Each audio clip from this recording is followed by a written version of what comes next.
Welcome back to Baddie Bry's Diaries. Today, we will be talking about depression. Okay? And we'll get a little bit more in depth today. And I'll be sharing some stories, personal stories, so you guys can understand where I'm coming from. All right? And I do want to say, today I dressed up a little. I was feeling cute.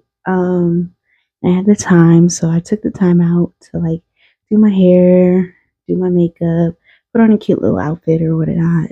Um, not every time will I dress up, and not every time will I be dressed down. It just depends on how I feel before I record.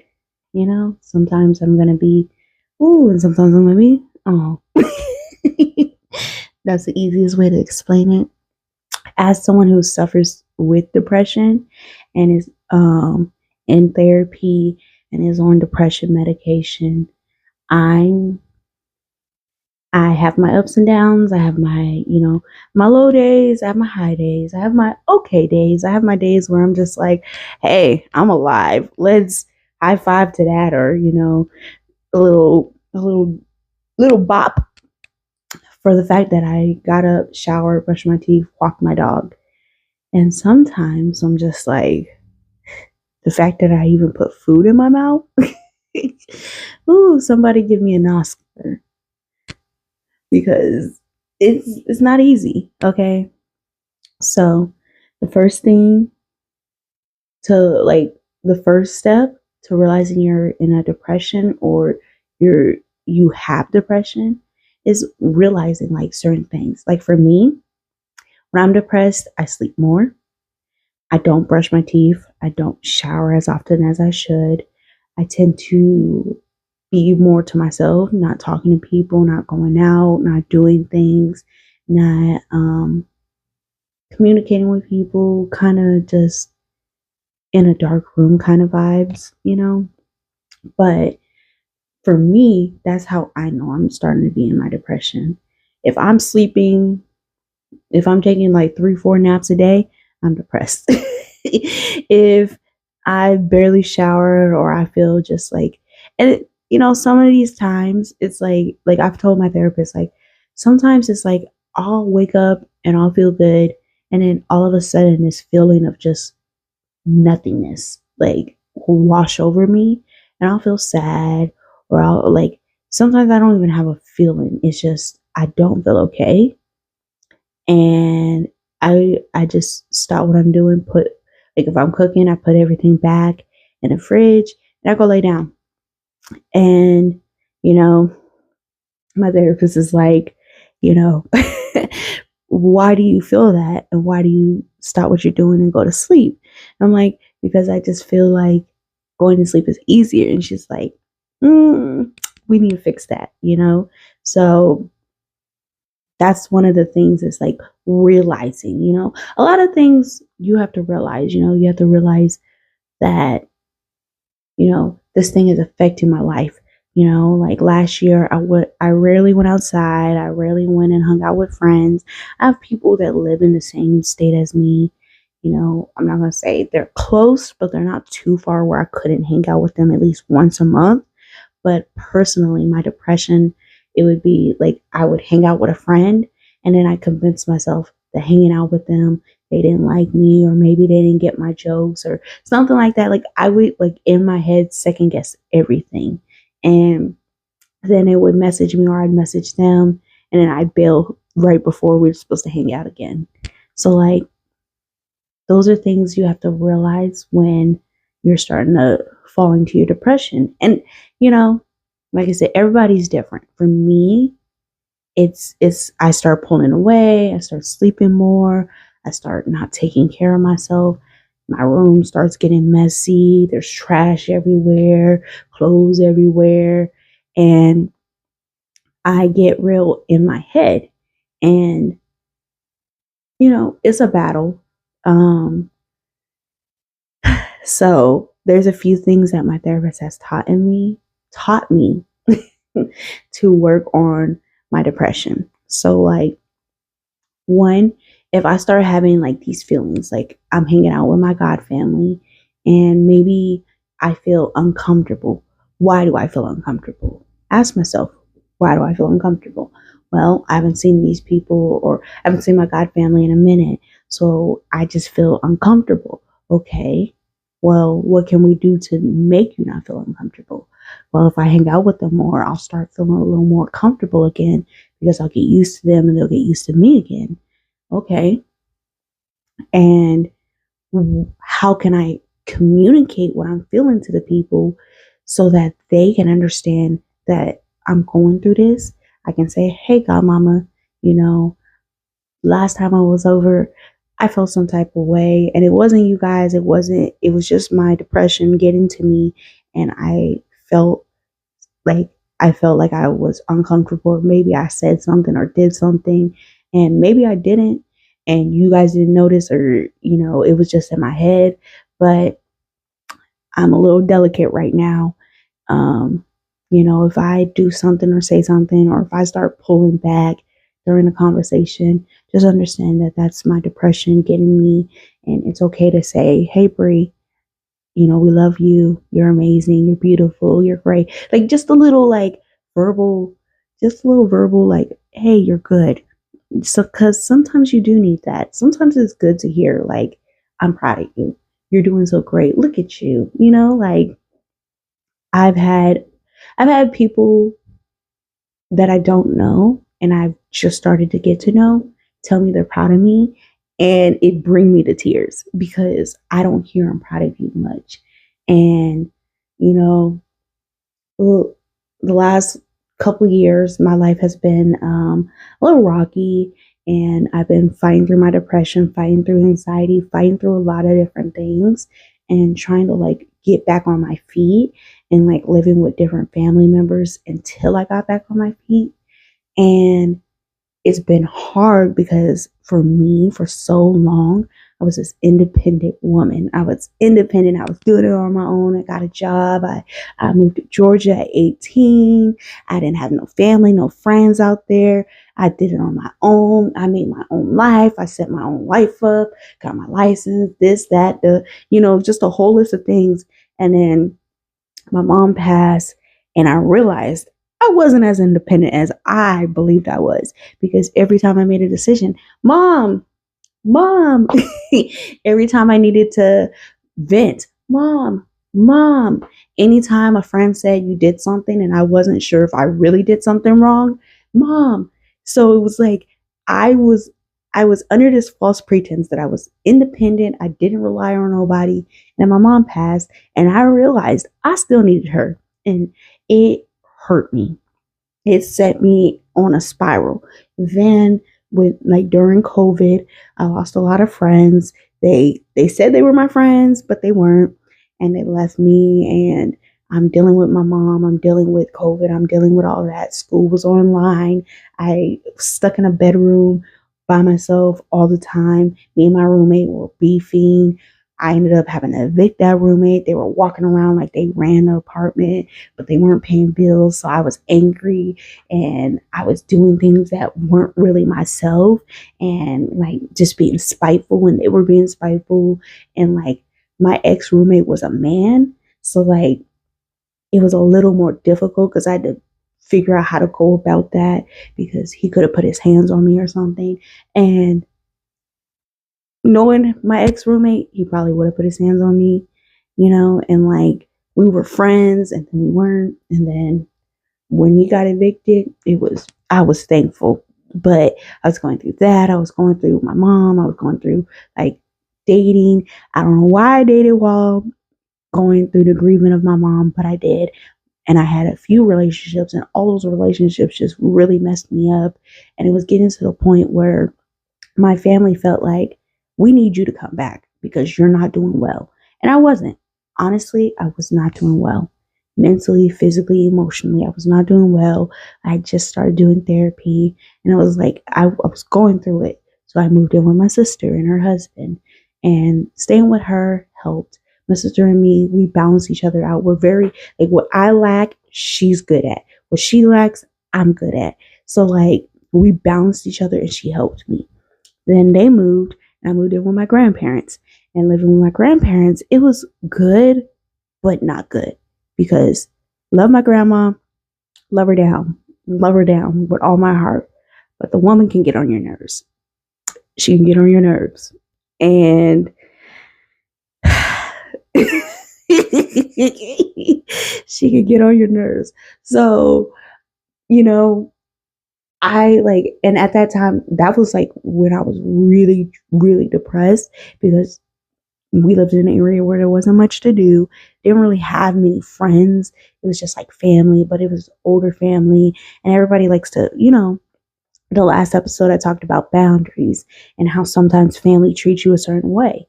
And my family, they saw me as a certain way because I moved away at 18. So they didn't see the adult Brittany.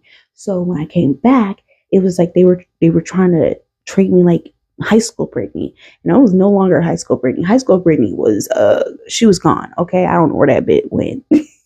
she took a trip to NASA or something. I don't know where she at, but that's like how it was. So it was like I was dealing with the fact that my family didn't really know me. I was dealing with depression. I was dealing with anxiety, and then like it was just like me and my grandma's started butting heads. I started setting hard boundaries, and certain family members couldn't respect that, and like really trying to actually stay in therapy because my problem was I would cancel my therapy sessions. Like cancel them like the day before, be like, we don't need to talk, nothing's going on, and then be crying the whole next week because I wasn't talking and I wasn't getting it out. And like for me, I feel like, sorry, this is hard because I have never really like talked about it a lot, but for me, I feel like in fifth grade, I didn't want to be here anymore. And like I said, I haven't really talked about this a lot, but basically, in fifth grade, instead of going to recess, I used to work in a cafeteria. And there was a lot going on when I was in fifth grade. There was outside things that I'm not going to get into, but I wasn't emotionally, physically okay. And I one day I was supposed to be going to work in the cafeteria, and before I would go, like 10 minutes before recess, I would leave. And as I'm about to leave, a kid was like, Brittany didn't finish her homework. She can't do it. Da, da, da. And like, basically the teacher was like, you have to stay. And because I wasn't in the best place, I started crying and I grabbed a like paper towel and I wrote, I don't want to be here no more. I'm done. My dad don't visit me. These kids in my class are mean and rude to me. My best friend this. And I just wrote everything. I was just like, this is going wrong in my life. This is going wrong. That like it was like I wrote like it was like I don't know why I did it on a paper towel, but I did. And I slammed it on the teacher's desk and I was like, and that's how I feel. And she like reads it, pulls me out of the class, and like me and her had a close relationship. Like we were close, and she was one of my favorite teachers from like elementary. Like I remember her. Hi, Miss Adams. I don't know if you still remember me, but she like pulled me out and she was like, you're smart, you're beautiful, you're amazing, you're so good. Like I don't get what's going on, but I have to report this because you did say you don't want to be here no more.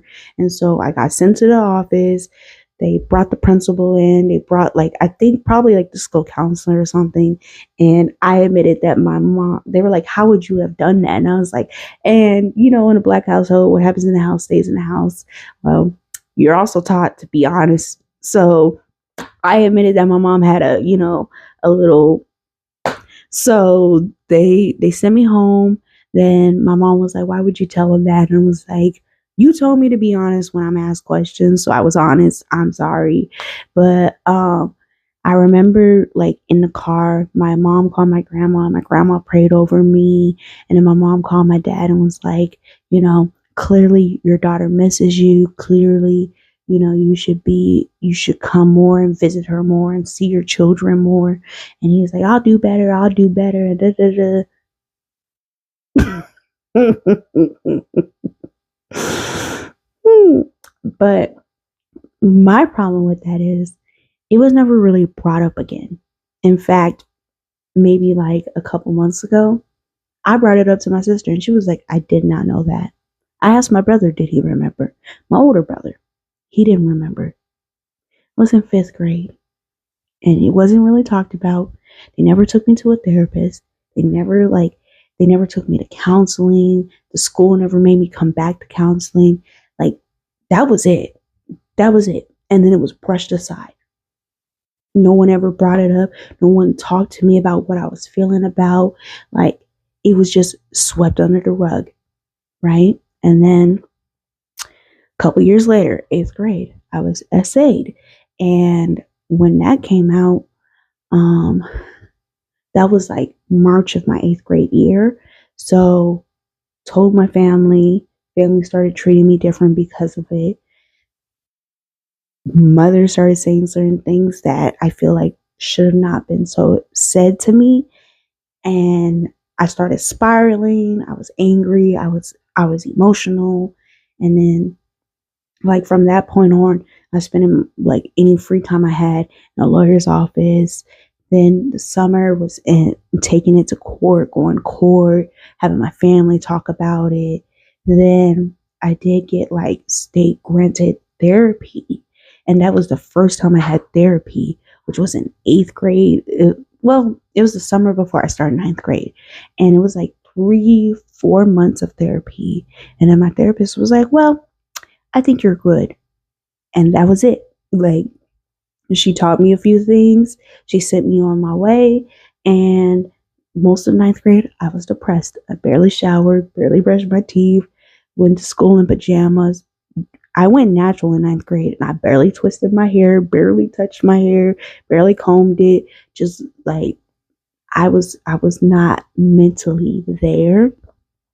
And all of ninth grade, I was not doing my schoolwork. I felt out of the school I went to and ended up having to go to the high school I went, like actually graduated from.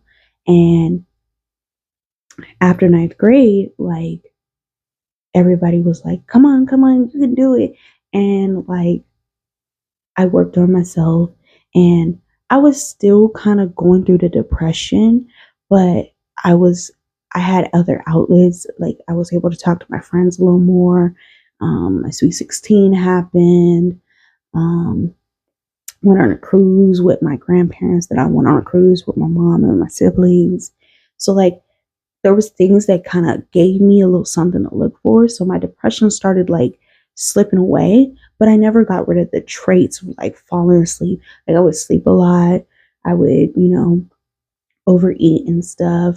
And like it wasn't easy, right? And then when I went to college, I was doing pretty good. And I was keeping whatever I was told in therapy in my head. And then I want to say junior year, no, sophomore year, when I was like 19 or about to be 20, me and my college best friend got a apartment, and I had to get an apartment to become in-state. So we got an apartment. We were working at the same job. We went to the same school. All our friends were the same people, and most of our friends she introduced me to because she worked there first. She brought me to the job. So that's how most of my friends became her friends became most of my friends, right?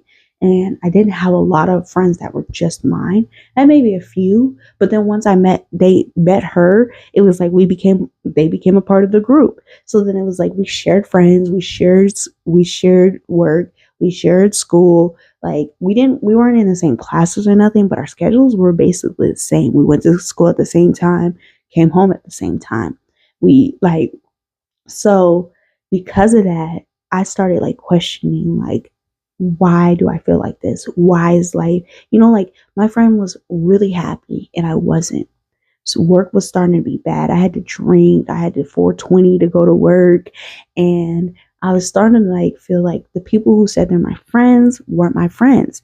And like I said in the beginning, these are the same friends. When my mom got sick during COVID, disappeared. They disappeared on me. And none of them reached out and said, I'm sorry about your mom. I hope she's okay. I'll share your GoFundMe link. I hope you're, like nobody reached out to me. It was like I disappeared. Right. And during that time, me and my best friend, we kind of had our relationship kind of got rocky, and we were fighting a lot more. We were kind of like splitting up, not hanging out. And, once our lease ended, we moved to another apartment and our relationship got better. And I remember there was a conversation we had where she said she thought I was jealous of her. And I was like, honestly, I'm not jealous of you. Our lives are too similar for me to be jealous of you. I'm not jealous. I'm confused on why you're happy and I'm not. And we have basically the same life.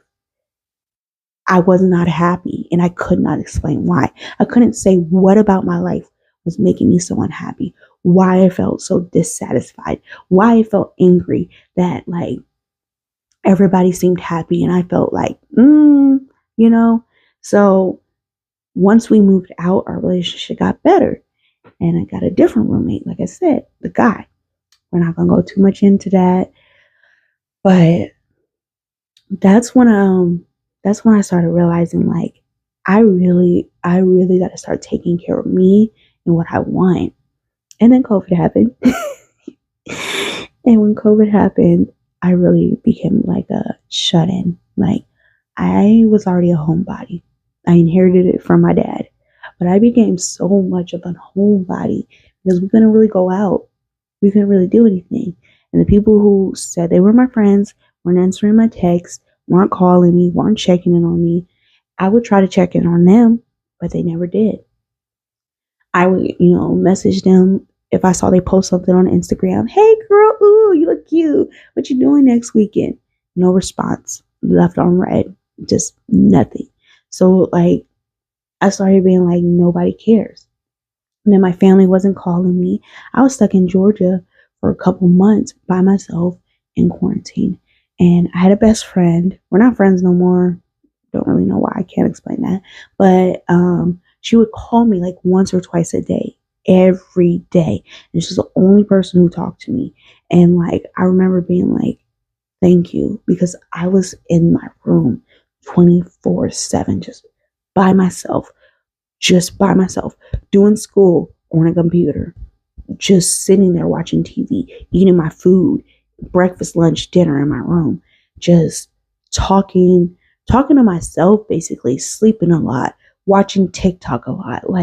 I was stuck in my room and nobody was caring about me. No one called me, no aunts, no cousins, no friends, just this one friend. And then my sister would call me periodically, but not as much.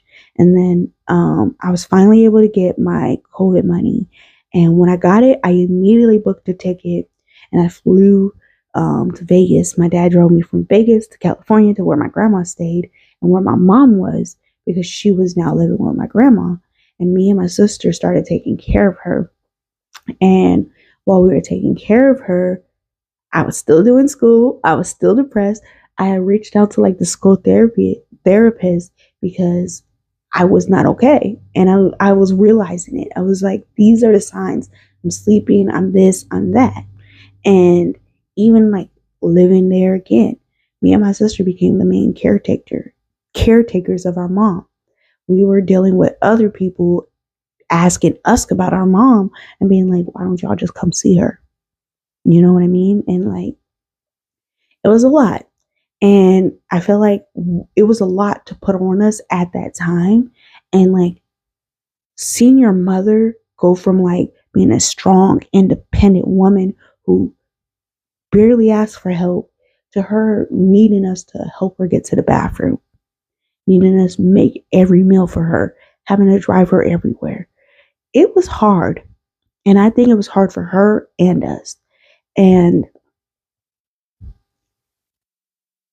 how do I say this?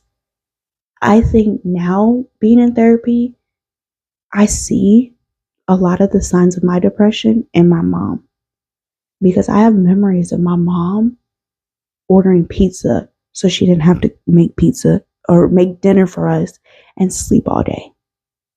I have memories of my mom making us come to her so she could help us with homework. Instead of coming to the living room to check our homework, we'd have to bring the homework to her and she'd be in her bed, basically asleep, being like, yeah, that's okay, check. So, like, I now, as someone who has been diagnosed with depression, can see where my mom was depressed. Back then, I didn't really understand the signs. I didn't understand it, so I didn't know. But like I said, during this whole time taking care of my mom, it was hard. It was not easy. And when she passed, it got even worse. And like I said, I spiraled and I ended up being with my family. And so I had a lot of trauma. And like I said, I didn't really have a consistent therapist until now. Like the last 2, maybe 3 years, I've been in therapy. And I'm so thankful for my therapist. I'm so thankful for her. She has really understood me. She's really taken her time to get to know me and help me. And she's really worked with me. And I even have a psychiatrist because, like I said, I'm on antidepressant medication because of how bad my therapy was. I've had times where I don't want to be here. I've had days where I'm excited about being here. I have days where I feel like I disappoint my mom. I have days where I'm like, did I fail at life? Did I not make it where I was supposed to make it? Did I do something wrong? There's days where I'm like, why me? You know? When it comes to dating, I'm always like, why am I attracting these kind of men? My therapist and me have been slowly unpacking that. And there's so many things in therapy we have to unpack. You know, people are very what's the word? Complicated. For me personally, it's the childhood trauma affecting adult Brittany, and then the trauma from like losing my mom and learning how to continue on without her. And it's not easy. I think we're going into year 4 on the 28th of January. And I've already, like, I just got a new job. I've already requested that day off because I'm emotionally not okay on that day. And for that day, like, I know I'm gonna be a wreck. But learning how to live life without my mom was not something I was ready for. Learning how to live as an adult was something I started at a young age. There's a lot of things that I have to unpack. And there's a lot of things that I need to work on and get through. Learning how not to be angry when people step on my boundaries. Learning how to address things. Learning how to not allow people to affect me. Those are things that I've had to learn. And so, let me see. Resources, right? So, like I said, I'm in therapy. I have a psychiatrist. Those are things I had to learn. Those are things I've put into place for my life personally. And they've worked. Oh my goodness. They've worked. They worked. I can't even lie to you. My therapist is amazing. She's helped me so much because younger me was like, I flew off the handle so quick. And now me, it's like I take the time, I think about what I'm about to say, and then I say it, you know. And now I do feel like I'm getting better. I will say, I hope my therapist never wants to drop me as a client because I love her. She keeps me good. She keeps me sane. And she's really helpful. And there's a lot, like I said, there's a lot of things I have to personally unpack in my life. I had to unpack my self-worth. I have to unpack like the depression, the anxiety, the problems, the trauma that I had as a child from being bullied, to being considered fat because I was thicker, to like my family treating me a different way, or feeling like I'm the black sheep of the family, to cutting off family members, to all these different things, right? And how do I say this? Because it was a hard subject, I'm trying to go about this in the right way. But life has never always, like, life has been very tricky for me because, like I said, I I didn't realize I suffered from depression. And being diagnosed with it makes a lot more sense. And there's other things that I've not been diagnosed with, but I've been told that I may have. Like I may be on the spectrum. Now, I can't afford the test, but when I have the money, I'm going to go get them tests because I definitely have been like reading and like checking off article like checklists and being like, oh wow, that fits me. That's me. Hi, this box is for me. So when I can, I will.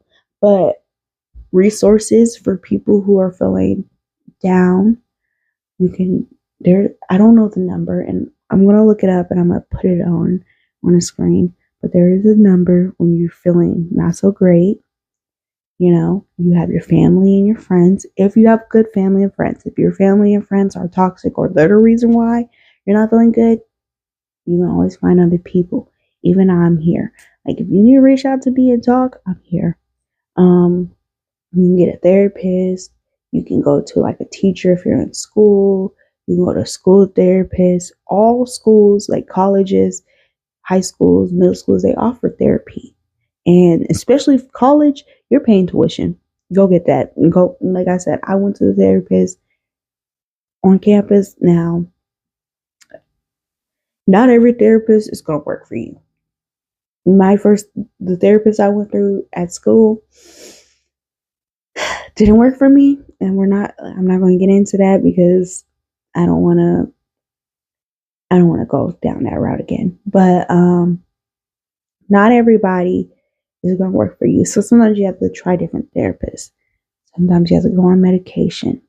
Sometimes you have to change your location. Sometimes you have to rely on people. Sometimes you even have to get a job or something. It just all depends on what your depression is. And once you like realize what makes you depressed, right? For me, it's the loss and then the lack of addressing everything that has happened to me and it all bubbling up, right? For so long, my life has been anything done to me has been swept under the rugs. So now now that rug is gone, okay? And now everything is just hitting me. It's like boom, boom, boom, childhood trauma, boom, hatred, boom, sadness, boom. Like just all these things are just hitting me. And I'm slowly sweeping everything up and putting it in a dustpan, throwing it away, and getting it out of the way.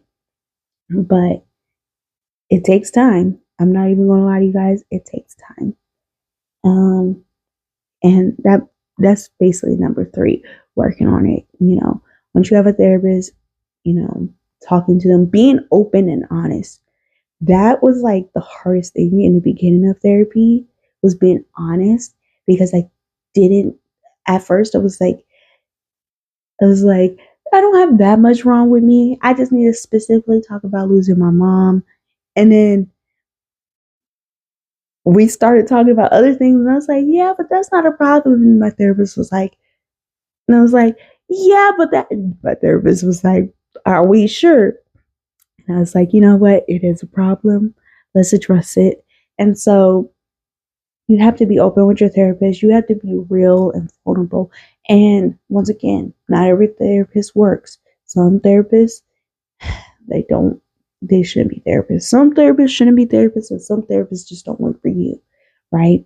Like one therapist I went to tried to use God, and at the time I was battling with religion and my beliefs and everything. And I really didn't like the fact that they kept trying to push the God thing on me. And it was just like, I did kindly ask, please, can we leave God out of our conversations just while I'm still trying to figure out my relationship with religion and everything. Now that I've, like, I'm not a religious person. I'm not in no religions or any of that. Now I'm like, mm-mm. But the therapist I have now, she understands me very well. She breaks everything down. She lets me vent. She lets me go off. She'll let me email her like if I write or anything like that. And she's like I said, I've had her for a good couple years. So now she really understands me, which I really appreciate.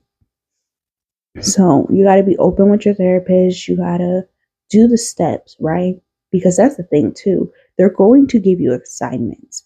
My therapist will give me like homework. It will be like um one time we talked about how I was second guessing my emotions and how I was feeling with people. And she was like, okay, well, anytime you're talking to someone and you have one of them moments where you second guess yourself or you feel some type of way, or, you start feeling bad about yourself or have these bad thoughts, I want you to write down what you thought, how it made you feel, and then challenge it, right? And for like 2 weeks, that's what I did. And then the next session, we talked about it. That was one of the homework. One was finding things that make me feel happy. And so for like 2 weeks, whenever I had like money or free time, I'll go out the house, maybe go to a restaurant, maybe take my dog somewhere, do something to get myself out of the house and give myself something to do. And then we would talk about it and we would speak about finding like routines, setting routines, and all these things. So once you follow through, you'll be good with therapy. Like it's like I said, it's not easy. I I will tell you, I did fight back with following through on the homework, and then I started realizing, no, this homework is helping, and it does. It really does, and you'll start noticing the change, right? For me, I went from having like 3, 4 naps a day to maybe having a nap, one nap a day. I went from barely eating or just eating snacks, eating a whole bag of chips, and being like, that's my meal for the day, to now meal prepping, making lunch, making dinner. I'm still not a big breakfast eater, but I'll eat like an apple or some kiwi for breakfast. And, I used to not walk my dog. Last year, I started walking my dog. Now, every day I walk my dog at least once. Um, it's really cold. So, my plan is to start introducing a second walk or a longer walk. And then on the weekends, taking her to a dog park or something. But that's been like something I've been working on, right? And then communicating my emotions better and saying, I feel or I think or when you did this, it hurt me. Or I took what you said or did and being affirmative with my boundaries, explaining my boundaries, explaining my goals, my worth, my everything. Like just taking it serious and working on myself. And honestly, I feel like I have gotten better. Honestly, I am getting better. And speaking that into existence, saying, you know, yeah, yesterday I didn't do this or that, but today I got up, I walked my dog, I showered, brushed my teeth, washed my face. I even did my makeup. I did my hair. I had some jewelry on. I look cute. Like, when's the last time I got cute? It's been a minute. So look at me. Today, I'm doing what I need to do. I'm doing great. I'm amazing. And just kind of working through that and doing what I need to do. One is signs of depression. Realizing your signs, admitting to yourself you're depressed, that you need the help. Two is looking into your resources, right? So when you're realizing you're sleeping more, or you stopped working out, or you've been eating more fast food versus eating healthier food, right? And two, you start finding a therapist, you start working out, you start journaling, you start um, talking to people more and trying to get your emotions and everything out. Three, you follow through and work on it, right? You figure out what is the problem and you work on it and you continue through it. And number four is always remembering it's a journey, not a race. It takes time. Like I said, I've been in therapy with this specific therapist for almost 3 years. And it's been like on and off because, like I said, I canceled appointments. But it's been a journey. And even though I've been with this therapist basically 3 years, I still have a lot to unpack. And it takes time. Last year, I think, was one of my better years. And I did have some I had some ups, I had some downs, I had some medium, and I had some like really good highs and everything like but I will say last year was my better year. Last year I went to a makeup hair convention. Last year I did a pop-up shop. I started my business back up. Did a little 3 or 4 month book club with my sister and my college best friend. Started walking my dog. Started antidepressant medication. Um, started painting. Started like trying to clean and organize things more. Um, Started communicating with my friends and being a little more honest about where I am at and telling people like, listen, I'm not okay. I started vocalizing what I'm actually going through, and I've been lucky to have certain people in my life who are going through depression, who are working through depression, who have been where I have been. So I've been lucky that I can tell like certain family members, certain friends, and they can relate to me, And that's definitely helped. It's definitely helped that like more people are starting to understand where I'm coming from in my life. Not like random strangers or anything, but like, talking to my sister and explaining like this is how I feel, and her understanding and accepting and seeing that, talking with my grandma, talking with my aunt, talking with like family and friends, and them really understanding. And then like hearing my sister tell me she's proud of me, hearing my grandma say, "You're doing great. I'm so happy for you." Having my aunt call me and be like, go girl," and like I said, it's really nice hearing that and letting them know that them telling you that is amazing, right? And I will say this too. I was on the phone with my aunt a few weeks ago, and I told her, I think I want to start telling people what I love about them before I start saying anything that I want to fix, because I think we need to hear that more, because I didn't realize how much I needed to hear "I was proud of you" until someone I knew less than 3 weeks told me they were proud of me. When they said that, when they said they were proud of me, I legit had to fight back tears biting the inside of my cheeks because I needed it. And telling my aunt, these are the things that I love about you. I think these are amazing traits. I love you. And hearing her be like, that did feel good. And her telling me what she loved about me just made me feel so amazing. And just like, it felt good. So being thankful that I have these people that want to take the time to work on our relationship, because not everybody's open, right? I've given up on my father because everybody's wrong but him. And no matter what, if I talk about a situation where I was there, I was lied to, And it's just easier if I just zip it and just smile, nod, and just and okay. But that's what I've worked through. And learning how to be okay with not being okay. Because life is not always going to be perfect, you know? Life is not easy. Life is a struggle. Life is pushing through, getting up, doing the things you didn't want to do. Not every day do I want to get up, go to work, or get up, walk my dog. Like some days I'm just like I don't want to, but I do it because one, I love how happy my dog gets when she gets her walks. You guys have to see that. I may drop a little short of my dog getting so excited to go on a walk.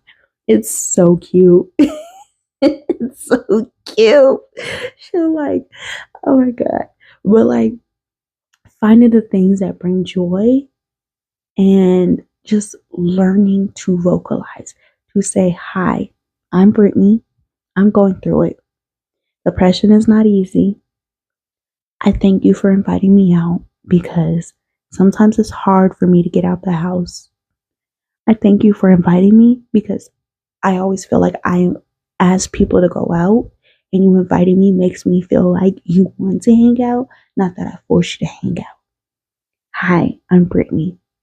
I'm 26. I'm clinically diagnosed depressed. I'm on antidepressant medication. I live with my dad, even though that's toxic. I just started working and I'm getting back on my feet. I'm starting my business back up. I'm finally in a better place where I can start dating.